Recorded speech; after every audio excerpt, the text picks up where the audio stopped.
Hi, and welcome to another Type with Me. In this week's episode, I want to talk about build pattern in TypeScript. The build pattern itself is used to separate the construction of a complex object from its representation. So imagine we have a class user. Well, for that we can build some kind of builder that constructs the user class for you. So imagine that we have this, right? We have a user builder class. It has a private read-only user object, which is our interface. Of course, here within our constructor, we create an empty user object. And then we can say that we want to have a name, where we set a name on the user object. And then we want to have an age, and we set the age on the user object. And every time that we do that, we return the user builder. I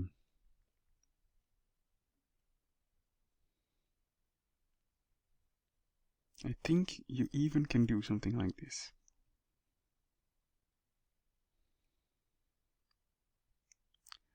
So you have also a build method that just returns the user object, right? Great. So the real power comes in the usage of it, right?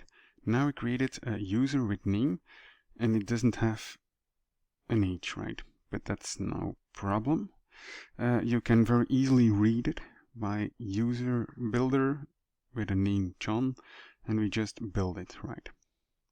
So imagine that we want to extend this and we want to add gender.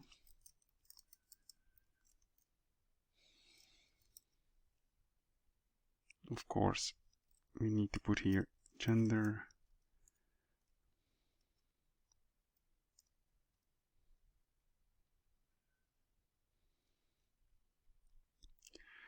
And then here we can do the same kind of thing. And then we do with age. We put here gender.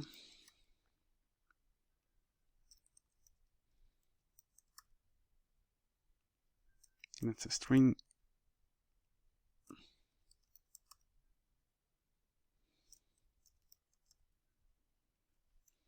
And here we go, we have something with gender. And so if we want to put a gender on John, we can very easily do so. Of course, when you want to do it correctly, you can do gender and then accept a string like male, female, X. So that's something that you can accept there, right? And then of course, you instead of string, you do something like male or female, right?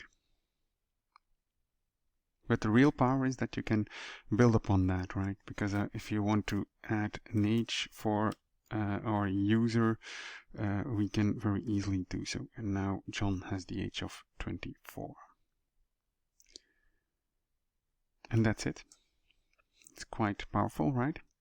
If we now do console.log of user, user with name,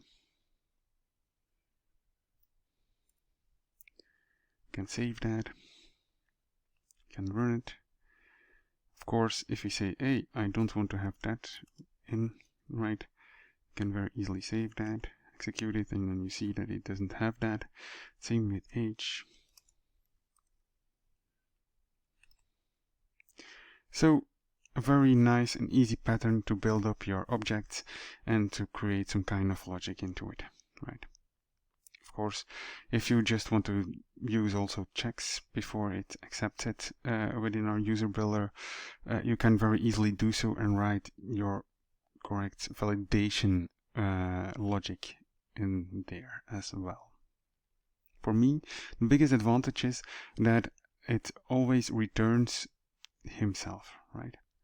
And like I said, we explicitly did user builder, but you can just very easily do just this. It also works. then he returns it himself, right? So thank you very much for watching, and see you next time.